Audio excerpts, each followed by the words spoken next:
ദൈവനാമത്തിന് മഹത്വം ഉണ്ടാകട്ടെ. പ്രിയ വായന സുഹൃത്തെ, താങ്കൾക്ക് യേശു കർത്താവിൻ്റെ നാമത്തിൽ സ്നേഹവന്ദനം. ഇന്ന് മെയ് 14 ഒന്നാമത്തെ വായനാഭാഗം, ആവർത്തന പുസ്തകം 31 അധ്യായം. അപ്പോൾ ഇന്നലെ കുറച്ച് കാര്യങ്ങൾ മരണത്തെ സംബന്ധിച്ചും ജീവനെ സംബന്ധിച്ചും ഗുണത്തെ സംബന്ധിച്ചും ദോഷത്തെ സംബന്ധിച്ചും അനുഗ്രഹത്തെ സംബന്ധിച്ചും ശാപത്തെ സംബന്ധിച്ചും ഒക്കെ കുറച്ച് കാര്യങ്ങൾ വളരെ ഗൗരവമായി തന്നെ മോശെ ജനത്തോട് പറഞ്ഞു കഴിഞ്ഞു. അപ്പം മോശെ എന്ന് ഈ വചനങ്ങളിലെ ഇസ്രായേൽ മകനെയും കേൾപ്പിച്ചു, എല്ലാ ഇസ്രായേലിനെയും കേൾപ്പിച്ചു എന്നാണ് നമ്മൾ 31 അധ്യായത്തിൽ കാണുന്നത്. അപ്പോൾ അവരോട് പറഞ്ഞത്, എനിക്കിപ്പോൾ 120 വയസ്സായി, ഇനി പോകുവാനും വരുവാനും എനിക്ക് കഴിയില്ല. യഹോവ എന്നോട് ഈ യോർദാൻ നീ കടക്കുകയില്ലെന്ന് കൽപ്പിച്ചിട്ടുമുണ്ട്. നിൻ്റെ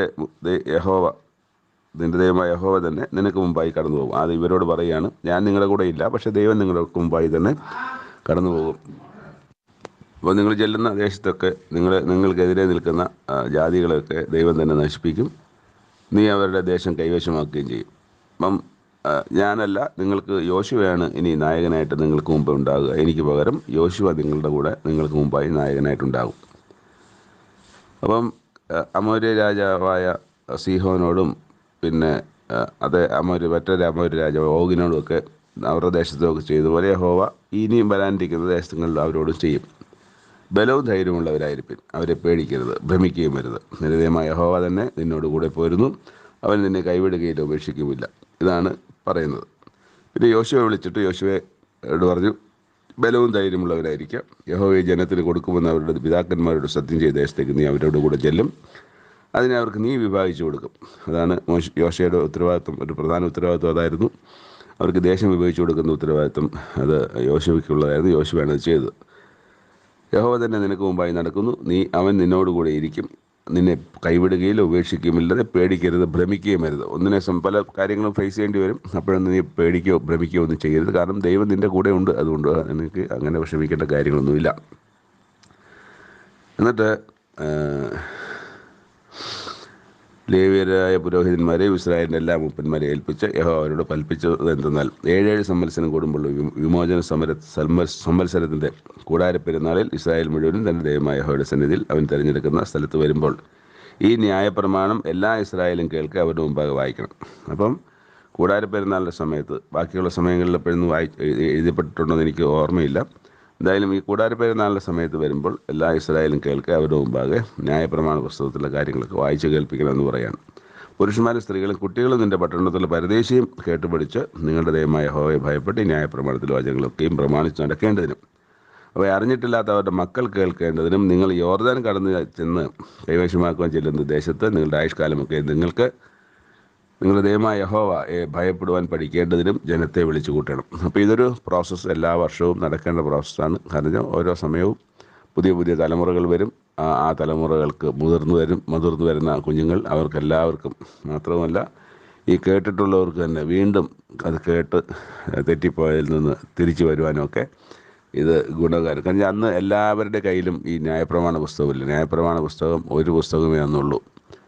അത് ആണ് എല്ലാവരും വായിച്ച് കേൾക്കുക നിവൃത്തിയുള്ളൂ. അന്ന് നമ്മുടെ കയ്യിൽ ബൈബിളിൽ ഇരിക്കുന്നത് പോലെ അന്ന് ബൈബിളിൽ ഈ ന്യായപ്രമാണ പുസ്തകം ഒരെണ്ണമേ ഉള്ളൂ മോശ എഴുതി വെച്ചിരിക്കുന്നത്.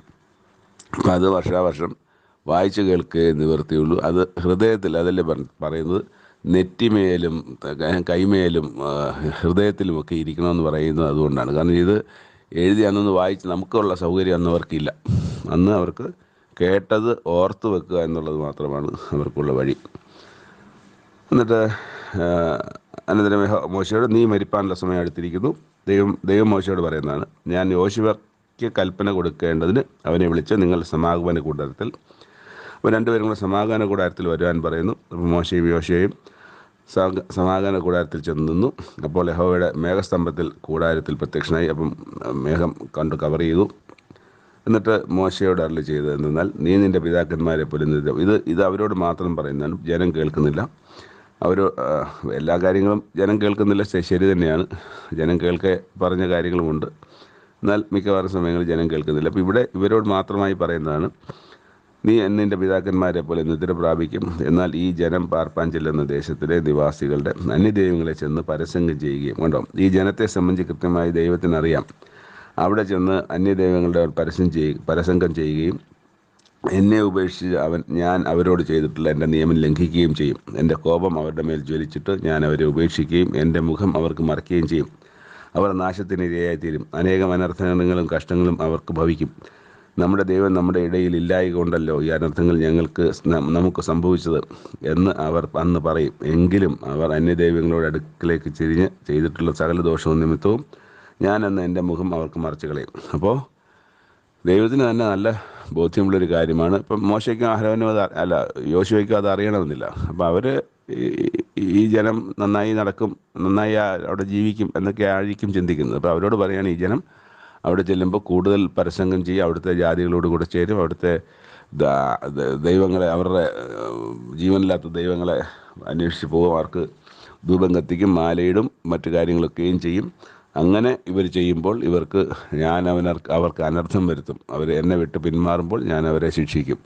അത് അവർക്ക് വലിയ കഷ്ടമാണ്. എന്നിട്ടും അവർ പഠിക്കാതെ വീണ്ടും അവർ ഈ അന്യദൈവങ്ങളുടെ പുറകെ തന്നെ പോകുമെന്നാണ് പറയുന്നത്. എന്നിട്ട് ഇസ്രായേൽ മക്കളുടെ നേരെ ഈ പാട്ട് എനിക്ക് സാക്ഷിയായിരിക്കേണ്ടതിന് അവർക്ക് മനഃപ്പാഠമാക്കി കൊടുക്കുക. അപ്പോൾ വായിൽ എപ്പോഴും ഇരിക്കത്തക്ക രീതിയിൽ അവരുടെ ഹൃദയത്തിലാക്കി കൊടുക്കാൻ വേണ്ടി ഒരു പാട്ട് പറഞ്ഞു കൊടുക്കും. പക്ഷേ ആ പാട്ട് എഴുതിയിരിക്കുന്നത് അടുത്ത അധ്യായത്തിലാണ്, 32-ാം അധ്യായത്തിലാണ് പാട്ട് നമുക്ക് കാണാൻ പറ്റുന്നത്.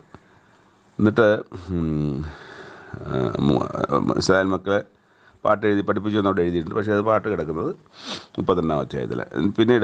പിന്നെ അവൻ നൂൻ്റെ മകനായ യോശുവയുടെ അപ്പോൾ മോശയോടാണ് ഇപ്പോൾ ഇത്രയും നേരം പറഞ്ഞത്. അപ്പോൾ ഇപ്പം യോശുവയോട് പറയാണ്, ബലവും ധൈര്യമുള്ളവനായിരിക്കാം. ഞാൻ ഇസ്രായേൽ മക്കളോട് സത്യം ചെയ്ത ദേശത്ത് നീ അവരെ എത്തിക്കും, ഞാൻ നിന്നോട് കൂടെ ഇരിക്കും എന്നറിൽ ചെയ്യും. നേരത്തെ മോശയാണ് പറഞ്ഞത്, ദൈവം നിന്നോട് കൂടെ ഇരിക്കും, നീ ഭയപ്പെടരുത്, ഭ്രമിക്കുകയും അരുതെന്ന്. അപ്പോൾ ഇവിടെ ദൈവം തന്നെ മോശയോട് പറയുകയാണ്, നീ ബലവും ധൈര്യമുള്ളവനായിരിക്കുക. ഞാൻ ഇസ്രായേൽ മക്കളോട് സത്യം ചെയ്ത ദേശം നീ അവരെ കാണിക്കും, നീ അവരെ എത്തിക്കും, ഞാൻ നിന്നോടുകൂടെ ഇരിക്കും എന്നറിൽ ചെയ്തു.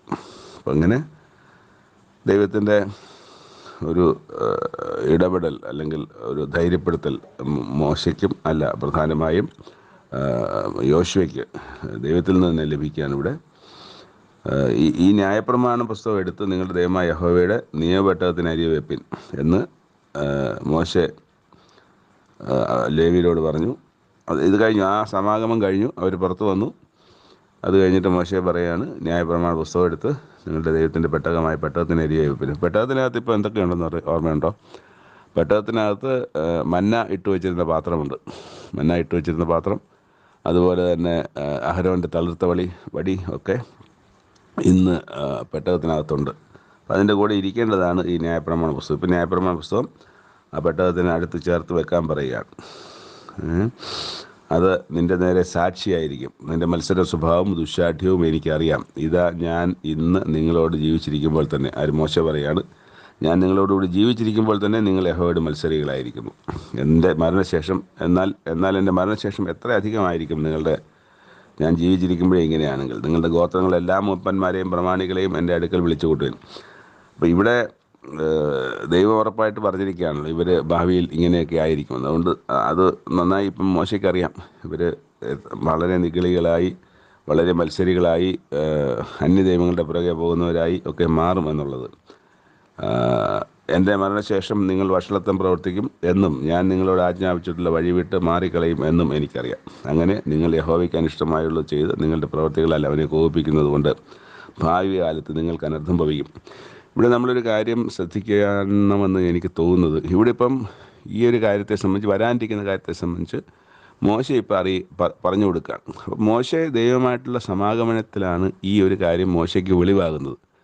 അപ്പോൾ അങ്ങനെ വെളിവാകുന്ന കാര്യമാണ് ഇവർ ഭാവിയിൽ ഇന്ന കാര്യങ്ങൾ ചെയ്യും. അപ്പോൾ ഇത് നമ്മൾ ചേർത്ത് വായിക്കേണ്ടത്, മോശയെപ്പോലെ ഒരു പ്രവാചകനെ ഇസ്രായേൽ മക്കളുടെ ഇടയിൽ നിന്ന് ദൈവം എഴുന്നേൽപ്പിക്കുമെന്ന് മോശ തന്നെ പറഞ്ഞ ആ പ്രവാചകനായ യേശുക്രിസ്തു പല കാര്യങ്ങളും പലരോടും പറയുന്നുണ്ട്. ഇങ്ങനെയായിരിക്കും, അങ്ങനെയായിരിക്കും, ഈ തൻ്റെ മരണത്തെ സംബന്ധിച്ചുള്ള കാര്യങ്ങൾ അത് 3 ദിവസം കൊണ്ട് പണിയും എന്ന് പറഞ്ഞ് ഈ കാര്യങ്ങളൊക്കെ ഇതുപോലെ മോശ പറയുന്നത് പോലെ യേശു പറയുന്നുണ്ട്. അപ്പോൾ മോശയ്ക്ക് എവിടെ നിന്നാണ് ഇത് കിട്ടുന്നത് നമ്മളിപ്പോൾ കണ്ടല്ലോ. ഇതുപോലെ തന്നെയാണ് ദൈവം യേശുവിനും കിട്ടുന്നത്. അപ്പോൾ യേശുവും ദൈവമായിട്ടുള്ള അവർ മാത്രമായിരിക്കുന്ന സമാഗമനത്തിൽ, പ്രാർത്ഥനാ സമയത്ത് ഒക്കെ ദൈവം ഇത് എല്ലാ ദിവസവും യേശു മണിക്കൂറുകളോളം ദൈവസന്നിധിയിൽ പ്രാർത്ഥിക്കുന്ന ആളായിരുന്നു. അപ്പോൾ അത്രയും നേരെ ഇരിക്കുമ്പോൾ ഇനി വരാനിരിക്കുന്ന ദിവസങ്ങളിൽ നാളെ മറ്റന്നാളൊക്കെ നടക്കുന്ന കാര്യങ്ങൾ ദൈവം കാണിച്ചു കൊടുക്കുന്നുണ്ടാകും. ദർശനത്തിലൂടെയോ അല്ലെങ്കിൽ വാക്കുകൊണ്ടോ ഒക്കെ ദൈവത്തിന്, അല്ലെങ്കിൽ മനസ്സിലൂടെയോ എങ്ങനെയെങ്കിലുമൊക്കെ ദൈവം അത് കാണിച്ചു കൊടുക്കുന്നുണ്ടോ. അപ്പോൾ അതുകൊണ്ട് തന്നെ പിറ്റേ ദിവസം വരുമ്പോൾ നീ അത്തിയുടെ ചുവട്ടിലിരിക്കുമ്പോഴേ ഞാൻ നിന്നെ കണ്ടു എന്ന് പറയുന്ന കാര്യങ്ങൾ നഥനയേലിനോട് പറയുന്നതും, അങ്ങനെ പല പല കാര്യങ്ങൾ യേശുക്രിസ്തു അറിഞ്ഞിട്ട് മനസ്സിലാക്കിയിട്ട് ഭാവി സംബന്ധിച്ച് നീ 3 പ്രാവശ്യം എന്നെ തള്ളിപ്പറയും എന്ന് പറഞ്ഞത് എവിടുന്നാ? പത്രോസിനോട് പറയുന്നില്ല, നീ ഇന്ന് രാത്രിയിൽ കോഴി 2 കൂവുന്നതിന് മുമ്പേ നീ 3 പ്രാവശ്യം എന്നെ തള്ളിപ്പറയും എന്ന് പറഞ്ഞത് എവിടെ നിന്നാണ്? അപ്പോൾ ദൈവത്തോട് ചേർന്നിരിക്കുമ്പോൾ ഇപ്പം മോശയ്ക്ക് ഈ അറിവ് കിട്ടിയതുപോലെ ക്രിസ്തുവിനും ആ അറിവ് ദൈവത്തിൽ നിന്ന് ലഭിക്കുന്നു എന്നുള്ളതാണ് നമ്മൾ മനസ്സിലാക്കേണ്ടത്. അപ്പോൾ അങ്ങനെയൊരു കാര്യം കൂടെ നമുക്കിവിടെ ഗ്രഹിച്ചെടുക്കാൻ ദൈവം സഹായിച്ചു. നമുക്ക് അടുത്ത വായനാ ഭാഗത്തേക്ക് പോകാം. രണ്ടാമത്തെ വായനാ ഭാഗം യെശയ്യാ പ്രവാചകൻ്റെ പുസ്തകം 3ഉം 4ഉം അധ്യായങ്ങൾ. ഈ ജനത്തിൻ്റെ ഇസ്രായേലിലല്ല, യഹൂദായിലെ ജനത്തിൻ്റെയും യെരുശലേമിലെ ജനത്തിൻ്റെയും അവസ്ഥ എന്താണെന്നുള്ളത് 1-ാം അധ്യായത്തിൻ്റെ 2-3 വാക്യങ്ങളൊക്കെ വായിക്കാൻ നമുക്ക് മനസ്സിലാവും. 2, 3, 4, 5 ഒക്കെ വാക്യങ്ങൾ 1-ാം അധ്യായത്തിൻ്റെ വായിക്കാൻ നമുക്ക് ഈ ജനത്തിൻ്റെ ഇന്നത്തെ അവസ്ഥ മനസ്സിലാവും. അപ്പോൾ ആ അവസ്ഥയിലിരിക്കുന്ന ജനത്തോട് സംസാരിക്കാനാണ് ദൈവം യെശയ്യാ പ്രവാചകനെ അയച്ചിരിക്കുന്നത്. അപ്പോൾ അവരോട് പറയുന്നത് തന്നെയാണ് ഇവിടെ തുടർത്തും പറയുന്നത്. നിങ്ങൾക്ക് വരുവാനിരിക്കുന്ന കഷ്ടത്തിൻ്റെയും നഷ്ടത്തിൻ്റെയും ശാപത്തിൻ്റെയും പിന്നെ ശിക്ഷയുടെയും ഒക്കെ കാര്യങ്ങളെ സംബന്ധിച്ച് തന്നെയാണ് തുടർന്നും ഇവിടെ പറയുന്നത്. ഇവിടെ യെരുശലേം ഇടിഞ്ഞു പോകും എന്നൊരു കാര്യം ഇതിൻ്റെ 8-ാമത്തെ വാക്യത്തിൽ പറയുന്നുണ്ട്. അതായത് 3:8 യെരുശലേം ഇടിഞ്ഞു പോകുമെന്നാണ്. യെരുശലേമിനെ സംബന്ധിച്ചുള്ള യെരുശലേംകാർക്ക് വലിയ അഭിമാന സ്തംഭമാണ്. പക്ഷേ യെരുശലേമിൻ്റെ നാഥൻ പറയുന്ന കാര്യങ്ങൾ കേട്ട് ജീവിക്കാൻ താല്പര്യമില്ല, അതനുസരിച്ച് അവർ ജീവിക്കുന്നുമില്ല. പക്ഷേ യെരുശലേം അവർക്ക് വലിയ അഭിമാനം ഉള്ള സംഗതിയാണ്. പക്ഷേ ആ യെരുശലേം നിങ്ങൾ വലിയ കാര്യമായിട്ട് വെച്ചിരിക്കുക യെരുശലേം നശിച്ചു പോകും, ഇടിഞ്ഞു പോകുമെന്നാണ് ദൈവം അവിടെ പറയുന്നത്.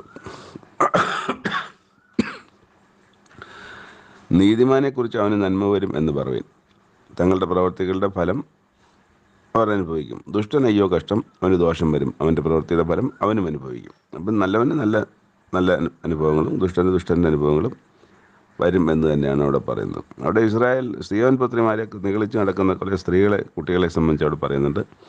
അവരുടെ നെറ്റിപ്പട്ടവും ചന്ദ്രക്കലയും കാതിരിയും കടകവും അങ്ങനെ ഒരുപാട് ലിസ്റ്റ് അവിടെ പറയുന്നത്. അങ്ങനെ അവർ സുന്ദരിമാർ അവർക്ക് വേണ്ടി അവരുടെ അലങ്കാരത്തിന് വേണ്ടി ഉപയോഗിക്കുന്ന എല്ലാ അലങ്കാര വസ്തുക്കളെയും അവിടുന്ന് നീക്കിക്കളയുമെന്നുണ്ട്. അവർക്ക് സൗന്ദര്യത്തിന് പകരം കരിവാളിപ്പം ഉണ്ടാകും എന്നും ദൈവം അവിടെ പറയുന്നുണ്ട്. നിന്റെ പുരുഷന്മാർ വാളിനാലും നിന്റെ വീരന്മാർ യുദ്ധത്തിലും വീഴും, അതിൻ്റെ വാതിലുകൾ വിലപിച്ച് ദുഃഖിക്കും, അത് ശൂന്യമായി നിലത്ത് കിടക്കും. എന്നിട്ട് അങ്ങനെ നിന്റെ പുരുഷന്മാരൊക്കെ നശിച്ചു പോകും. പുരുഷന്മാർ നശിച്ചു പോകുമ്പോൾ എന്ത് സംഭവിക്കുന്നു എന്നുള്ളതാണ് 4-ാമത്തെ അധ്യായത്തിൻ്റെ തുടക്കത്തിൽ പറയുന്നത്. അന്ന് 7 സ്ത്രീകൾ ഒരു പുരുഷനെ പിടിച്ചിട്ട് ഞങ്ങൾ സ്വന്തം വക കൊണ്ട് അഹോവൃത്തി കഴിക്കുകയും സ്വന്തം വസ്ത്രം ധരിക്കുകയും ചെയ്തു കൊള്ളാം. അതായത് ഞങ്ങളുടെ കാര്യമൊക്കെ ഞങ്ങൾ നോക്കിക്കൊള്ളാം, നിൻ്റെ പേര് മാത്രം, നീ ഭർത്താവ് എന്ന പേര് മാത്രം ഞങ്ങൾക്കിരിക്കട്ടെ എന്ന് പറയും. അങ്ങനെ ഞങ്ങളുടെ നിന്ന നീക്കിക്കളയണമേ എന്ന് പറയും. അപ്പോൾ അങ്ങനെ ആ അവസ്ഥയിൽ തന്നെ നിങ്ങളുടെ പുരുഷന്മാരൊക്കെയും യുദ്ധത്തിൽ നശിച്ചു പോകും, മരിച്ചു പോകും. അങ്ങനെ നിങ്ങൾക്ക് പുരുഷന്മാരുടെ എണ്ണം കുറയും. അങ്ങനെ ഒരു പുരുഷനെ വിളിച്ചിട്ട് നിങ്ങൾ 7 പേര് ഭർത്താവായി ഇരിക്കാൻ വേണ്ടിയിട്ട് അപേക്ഷിക്കുന്ന കാലം വരും എന്ന് ദൈവം യെശയ്യാ പ്രവാചകനോട് സംസാരിക്കുകയാണ്. അതിൻ്റെ ഈ 2 അധ്യായങ്ങളിൽ ഏറ്റവും പ്രധാനപ്പെട്ട സംഗതിയാണ് ഇനി നമ്മൾ അതിൻ്റെ 2-ാമത്തെ വാക്യം 4:2 വായിക്കുന്നത്. അന്നാളിൽ യഹോവയുടെ മുള ഭംഗിയും മഹത്വമുള്ളതും ഭൂമിയുടെ ഫലം ഇസ്രായേലിൻ്റെ രക്ഷിതഗണത്തിന് മഹിമയും അഴകും ഉള്ളതും ആയിരിക്കും. അത് യഹോവയുടെ മുള എന്ന് പറയുന്ന യേശുക്രിസ്തുവിനെ കുറിച്ചാണ്. അപ്പോൾ യേശുക്രിസ്തുവിനെ കുറിച്ച് ഏറ്റവും അധികം പ്രവചനങ്ങൾ ഉള്ള പുസ്തകം എന്ന് പറയുന്ന യെശയ്യാ പ്രവാചകൻ്റെ പുസ്തകമാണെന്ന് ആദ്യമേ പറഞ്ഞുവല്ലോ. അന്നാളിൽ യഹോവയുടെ മുള ഭംഗിയും മഹത്വവുമുള്ളതും ഭൂമിയുടെ ഫലം ഇസ്രായേലിലെ രക്ഷിതഗണത്തിന് മഹിമയും അഴകും ഉള്ളതുമായിരിക്കും. അപ്പോൾ ആ ഇസ്രായേൽ രക്ഷിതഗണത്തിന് മാത്രമല്ല, ലോകത്തിലെ അവിടെ ഇസ്രായേലിൻ്റെ രക്ഷിതഗണത്തിനാണ് എഴുതിയിരിക്കുന്നത്. പക്ഷേ ഇസ്രായേലിന് മാത്രമല്ല ജാതികൾക്കും ആ യഹോവയുടെ മുള അത് മഹിമയും ആയിരിക്കും എന്ന് പറയുന്നത്. ഇങ്ങനെ യെരുശലേമിൽ ജീവനുള്ളവരുടെ കൂട്ടത്തിൽ പേര് എഴുതിയിരിക്കുന്ന ഏവനും തന്നെ വിശുദ്ധനെന്ന് വിളിക്കപ്പെടും. അങ്ങനെ ക്രിസ്തുവിലൂടെ ആ വിശുദ്ധീകരിക്കപ്പെടുന്ന, ക്രിസ്തുവിലൂടെ തേജസ്കരിക്കപ്പെടുന്ന, ക്രിസ്തുവിലൂടെ നന്മ അനുഭവിക്കുന്ന, ക്രിസ്തുവിലൂടെ രക്ഷിക്കപ്പെടുന്ന ഒരു ജനത്തെ സംബന്ധിച്ചും അവിടെ പറയുകയാണ്. അപ്പം അങ്ങനെ ഈ 2 അധ്യായങ്ങളിൽ പ്രധാനമായ ഒരു കാര്യമാണ് യേശുക്രിസ്തുവിനെ കുറിച്ചുള്ള പ്രവചനം എന്നുള്ളതും നമ്മൾക്ക് വായിച്ച് മനസ്സിലാക്കാൻ ദൈവം ഇന്ന് ഇടയാക്കി. 3-ാമത്തെ വായനാഭാഗം കൊലോസ്യർക്ക് അപ്പോസ്തലനായ പൗലോസ് എഴുതിയ ലേഖനം. പൗലോസ് തന്നെയാണ് ഇത് എഴുതിയെന്നുള്ളതിന് സാക്ഷ്യമായിട്ട് ചരിത്രകാരന്മാരുടെ രേഖയുണ്ട്. അതുപോലെ ഇവിടെ പൗലോസ് അപ്പോസ്തലൻ മാത്രമല്ല, പൗലോസും സഹോദരനായ തിമോത്തിയോസും കൂടെ ചേർന്നിട്ടാണ് ഈ ലേഖനം എഴുതുന്നത്. നമ്മളും എഴുതുന്നത് പൗലോസിനോടൊപ്പം തിമോത്തിയോസും കൂടെ ഉണ്ട് ഈ ലേഖനം എഴുതുന്ന സമയത്ത്. നമ്മുടെ എഫെസ്യ ലേഖനം വായിക്കുമ്പം ശരീരത്തെ സംബന്ധിച്ച്, ക്രിസ്തുവിൻ്റെ ശരീരത്തെ സംബന്ധിച്ചാണ് പറയുന്നതെങ്കിൽ, ഇവിടെ ക്രിസ്തുവിൻ്റെ തല എന്ന അതിന്, അതായത് അധികാരവും തലയുടെ സ്ഥാനത്താണ് യേശു ക്രിസ്തുവിനെ ഇവിടെ നമ്മൾ കാണുന്നത്. അവൻ സഭ എന്ന ശരീരത്തിൻ്റെ തലയുമാകുന്നു എന്നിവിടെ എഴുതിയിട്ടുണ്ട്. അപ്പം തുടക്കം ഇതാണ്. ഇത് എഴുതുന്നത് ആർക്കാണെന്ന് എഴുതിയിട്ടുണ്ട്. വിശുദ്ധന്മാരും കൊലോസ്യയിലുള്ള വിശുദ്ധന്മാരും ക്രിസ്തുവിൽ വിശ്വസ്ത സഹോദരന്മാരുമായവർക്ക് എഴുതുന്നത്. അപ്പോൾ കൊലോസ്യർക്ക് വേണ്ടി എഴുതുന്ന ലേഖനം എന്ന് തന്നെയാണ് ഇവിടെ പറഞ്ഞിരിക്കുന്നത്. നിങ്ങൾക്ക് നമ്മുടെ പിതാവായ ദൈവത്തിങ്കൽ നിന്ന് നിങ്ങൾക്ക് കൃപയും സമാധാനവും ഉണ്ടാകട്ടെ. സുവിശേഷത്തിൻ്റെ സത്യവചനത്തിൽ നിങ്ങൾ മുമ്പ് കേട്ടതായി സ്വർഗത്തിൽ നിങ്ങൾക്ക് സംഗ്രഹിച്ചിരിക്കുന്ന പ്രത്യാശ നിമിത്തം. ആ പ്രത്യാശ ഇതുവരെ ഭൂമിയിലേക്ക് എത്തിയിട്ടില്ല, ഇപ്പോൾ സ്വർഗത്തിൽ അതിരിക്കുകയാണ് എന്ന് പറഞ്ഞാൽ അത് ദൈവം അത് ആക്കിയിട്ടില്ല. ആ പ്രത്യാശയുടെ യഥാസ്ഥാനപ്പെടുത്തലിലേക്ക് വന്നിട്ടില്ല. പ്രത്യാശ സ്വർഗത്തിലുണ്ട്, പ്രത്യാശ നമ്മുടെ ഹൃദയങ്ങളിലുമുണ്ട്, പക്ഷേ അത് യഥാസ്ഥാനപ്പെടുത്തുന്നത് സ്വർഗത്തിൽ നിങ്ങൾ സംഗ്രഹിച്ചിരിക്കുന്ന പ്രത്യാശ നിമിത്തം ക്രിസ്തുയേശുവിൽ നിങ്ങളുടെ വിശ്വാസത്തെയും സകല വിശുദ്ധന്മാരോടും നിങ്ങൾക്കുള്ള സ്നേഹത്തെയും കുറിച്ച് ഞങ്ങൾ കേട്ടിട്ട് നിങ്ങൾക്ക് വേണ്ടി പ്രാർത്ഥിക്കുകയിൽ എപ്പോഴും നമ്മുടെ കർത്താവ് യേശു ക്രിസ്തുവിൻ്റെ പിതാവായ ദൈവത്തിന് സ്തോത്രം ചെയ്യുന്നു. അപ്പം നിങ്ങൾ നിങ്ങളുടെ ഈ ദൈവകൃപയെ കേട്ടറിഞ്ഞ നാൾ മുതൽ നിങ്ങളുടെ ഇടയിൽ എന്ന പോലെ സർവ്വലോകത്തിലും ഫലം കായ്ച്ചും വർദ്ധിച്ചും വരുന്നു. ഇങ്ങനെ നിങ്ങൾ ഞങ്ങളുടെ പ്രിയഭൃത്യനായ എപ്പഫ്രോസിനോട് പഠിച്ചിട്ടുണ്ടല്ലോ. അവൻ നിങ്ങൾക്ക് വേണ്ടി ക്രിസ്തുവിൻ്റെ വിശ്വസ്ത ശുശ്രൂഷകനും നിങ്ങൾക്ക് ആത്മാവിലുള്ള സ്നേഹം ഞങ്ങളോട് അറിയിച്ചവനുമാകുന്നു. അപ്പം എപ്പഫ്രാസാണ് നിങ്ങളെക്കുറിച്ച് ആ സ്നേഹമൊക്കെ ഞങ്ങളോട് നന്നായിട്ട് അറിയിച്ചിട്ടുള്ളതെന്നും പറയുന്നുണ്ട്. അവിടെ സകല സൽപ്രവൃത്തിയിലും ഫലം കായ്ച്ച് ദൈവത്തെക്കുറിച്ച് പരിജ്ഞാനത്തിൽ വളരണം. സകല സഹിഷ്ണുതയ്ക്കും ദീർഘക്ഷമയ്ക്കുമായി അവൻ്റെ മഹത്വത്തിൻ്റെ വല്ലഭത്വത്തിൻ്റെ വല്ലഭത്വത്തിനും ഒത്തവണ്ണം പൂർണ്ണശക്തിയോടെ ബലപ്പെടണമെന്നും വിശുദ്ധന്മാർക്ക് വെളിച്ചത്തുള്ള അവകാശത്തിനായി നമ്മെ പ്രാപ്തരാക്കുകയും നമ്മെ ഇരുട്ടിൻ്റെ അന്ധകാരത്തിൽ നിന്ന് വിടുവിച്ച് നമ്മുടെ സ്വന്തം സ്നേഹസ്വരൂപനായ പുത്രൻ്റെ രാജ്യത്തിലാക്കി വെക്കുകയും ചെയ്ത പിതാവിന് സന്തോഷത്തോടെ സ്തോത്രം ചെയ്യുന്നവരാകണം എന്നും അപേക്ഷിക്കുന്നു. അപ്പോൾ ഇതാണ് അവരെക്കുറിച്ച്, കൊലോസിനെക്കുറിച്ച് പൗലോസ് അപ്പോസ്തലൻ്റെ ആഗ്രഹവും പ്രാർത്ഥനയും. എന്നിട്ട് പറയാണ്, അവനിൽ നമുക്ക് പാപത്തിനൊന്ന് വീണ്ടെടുപ്പുണ്ട്. ആരില്ല? ക്രിസ്തുവിൽ. അവൻ അദൃശ്യനായ ദൈവത്തിൻ്റെ പ്രതിമയും സർവ്വസൃഷ്ടിക്കും ആദിജാതനുമാകുന്നു. അപ്പോൾ സർവ്വസൃഷ്ടിക്കും ആദിജാതൻ എന്നൊക്കെ വായിക്കുമ്പം നമുക്ക് വിചാരിക്കും എല്ലാം ലോകസ്ഥാപനത്തിന് മുമ്പേ ആദ്യം സൃഷ്ടിച്ചത് യേശു ക്രിസ്തുവിനെയാണ്, പിന്നെയാണ് വെളിച്ചമുണ്ടാകട്ടെ എന്ന് പറഞ്ഞതെന്നൊക്കെയാണ്. ഒരിക്കലും അങ്ങനെയല്ല. സർവ്വസൃഷ്ടിക്കും ആദിജാതൻ എന്ന് പറയുന്നത് അതെവിടാണെന്നുള്ളത് അവിടെ തന്നെ വായിക്കുമ്പോൾ മനസ്സിലാവും. നമ്മെ അവിടെ എഴുതിയിരിക്കുന്നത് അതിന് മുമ്പ് എഴുതി നമ്മെ ഇരുട്ടിൻ്റെ അധികാരത്തിൽ നിന്ന് വിടുവിച്ച് നമ്മുടെ സ്നേഹസ്വരൂപനായ പുത്രൻ്റെ രാജ്യത്തിലാക്കി വെക്കുകയും ചെയ്ത പിതാവിന് സ്തോത്രം. അപ്പം ഈ പുത്രൻ്റെ രാജ്യത്തിലാണ് ആദിജാതൻ എന്ന് പറയുന്നത്, അല്ലാതെ സർവ്വസൃഷ്ടിക്കും ആദിജാതനല്ല. ദൈവരാജ്യത്തിലെ ആദ്യ ജാതനാണ്, ഫസ്റ്റ് ബോണാണ് യേശുക്രിസ്തു. അപ്പോൾ അങ്ങനെ വേണം അതിനെ മനസ്സിലാക്കാൻ. അല്ലാതെ സർവ്വസൃഷ്ടിക്കും ആദിജാതനല്ല യേശുക്രിസ്തു. യേശുക്രിസ്തു ജനിച്ചത് മറിയയുടെ മകനായി തന്നെയാണ്. അതിനു മുമ്പ് യേശുക്രിസ്തു ഇല്ല. അത് മനസ്സിലാക്കണം. സർവ്വസൃഷ്ടിക്കും ആദിജാതനും ആകുന്നു. അപ്പോൾ എന്നിട്ട് താഴെ എഴുതിയിട്ടുണ്ട്,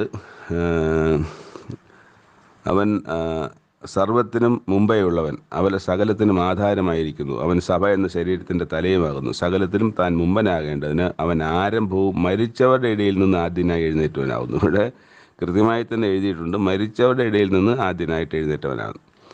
അപ്പോൾ മരിച്ചവരിൽ നിന്ന് ഉയർത്തെഴുന്നേറ്റ് ഇന്നും ജീവിച്ചിരിക്കുന്ന യേശുക്രിസ്തു അല്ലാതെ വേറൊരാളില്ല. അതാണ് ആദ്യജാതൻ എന്ന് പറയുന്നത്. ദൈവരാജ്യത്തിലും ആ നിത്യജീവൻ പ്രാപിച്ചവരിലും ആദ്യനായിട്ട് വേറൊരാളില്ല. ദൈവരാജ്യത്ത് പ്രവേശനത്തിന് യോഗ്യനായി തീർന്നതും യേശുക്രിസ്തു അല്ലാതെ മറ്റൊരാളില്ല. അതും അവിടെയും ആദ്യനാണ്. നമ്മൾ ഈ ആദ്യം എന്ന് പറയുമ്പോൾ തെറ്റിദ്ധരിക്കരുത്, അത് സർവ്വസൃഷ്ടിക്കും ആദ്യജാതൻ എന്നുള്ളതല്ല, ദൈവരാജ്യത്തിലെ ആദ്യജാതനാണ്. ദൈവരാജ്യത്തിലെ സകല സൃഷ്ടിക്കും ആദ്യജാതനാണ്.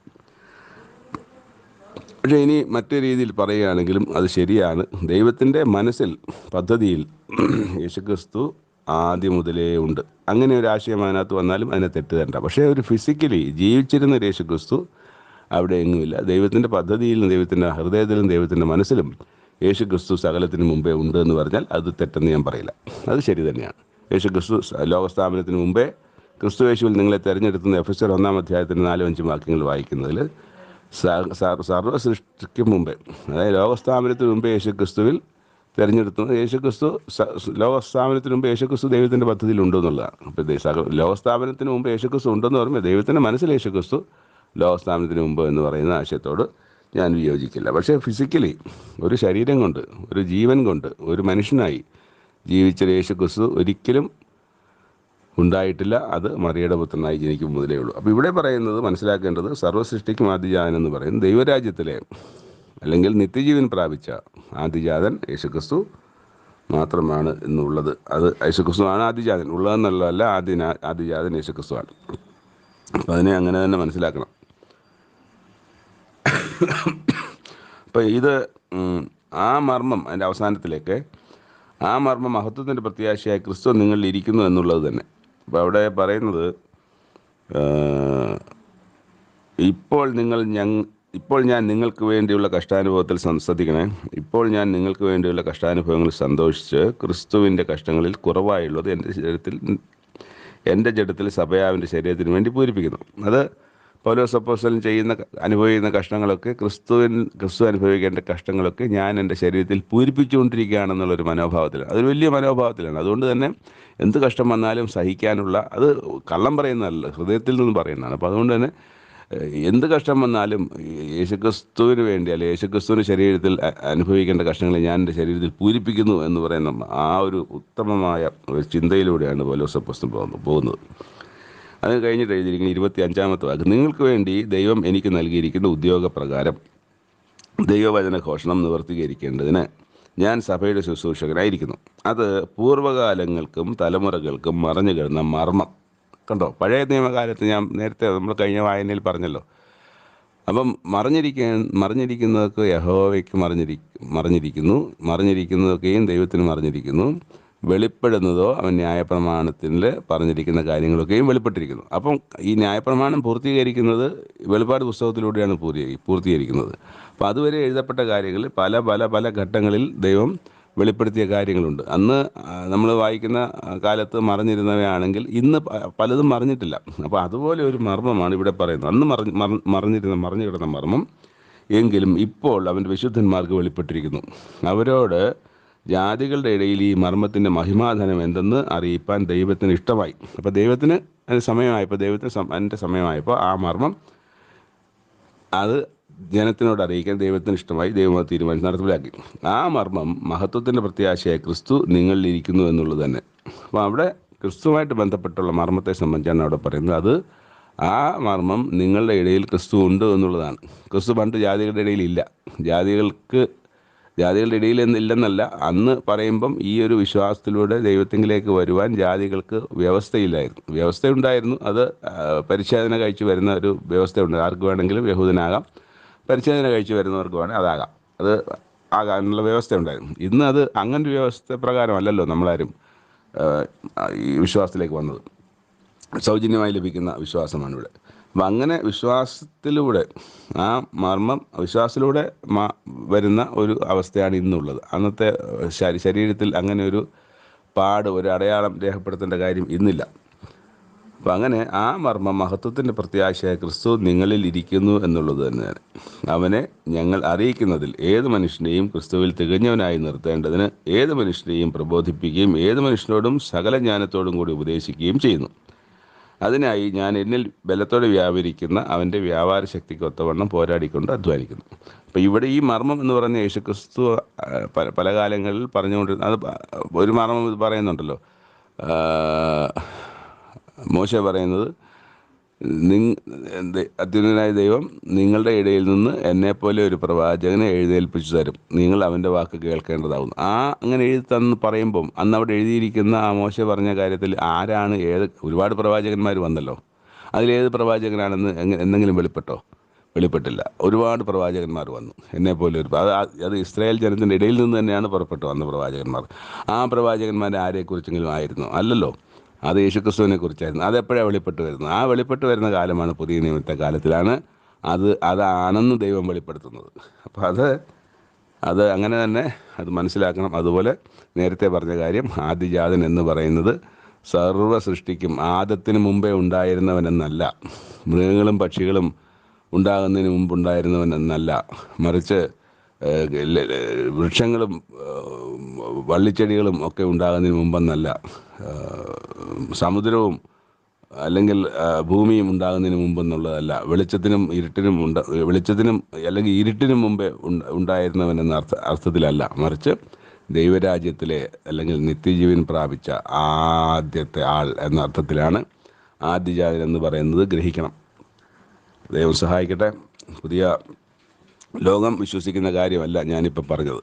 ഈ പുതിയ കാര്യമായിട്ട് നമുക്ക് തോന്നുമെങ്കിലും ദൈവം ലോകസ്ഥാപനത്തിന് മുമ്പേ ദൈവത്തിൻ്റെ മനസ്സിലുള്ളതും പണ്ട് പല പ്രവാചകന്മാരിലൂടെ മോശയിലൂടെ അറിയിച്ചതും എന്നാൽ ഇന്നത്തെ കാലത്ത് വെളിപ്പെട്ടിരിക്കുന്നതുമായ ആ മർമ്മം അല്ലെങ്കിൽ ആ സത്യം, അത് എന്ന് പറയുന്നത് എന്താണ്, എങ്ങനെയാണ് എന്നൊക്കെയുള്ളത് നമ്മൾ ഇന്ന് ലോകം മനസ്സിലാക്കുന്നതിൽ വ്യത്യസ്തമായ ചില കാര്യങ്ങളാണ് നമ്മൾ ഇന്ന് കണ്ടത്.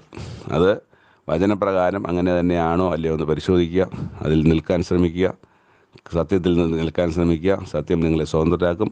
സത്യം വിശ്വസിക്കുമ്പോൾ ആ വിശ്വാസം നിങ്ങളെ നീതീകരിക്കുന്നവരാക്കും. ആ നീതീകരണം നിങ്ങളെ ദൈവരാജ്യത്തിലേക്ക് നടത്തും. അതിനായി ഉത്സാഹിക്കുക, അതിനായി പ്രവർത്തിക്കുക, അതിനായി മനസ്സ് സമർപ്പിക്കുക. ദൈവം നിങ്ങളെ അനുഗ്രഹിക്കട്ടെ. നമ്മളെ ഏവരെയും ദൈവം അനുഗ്രഹിക്കട്ടെ. Thank you.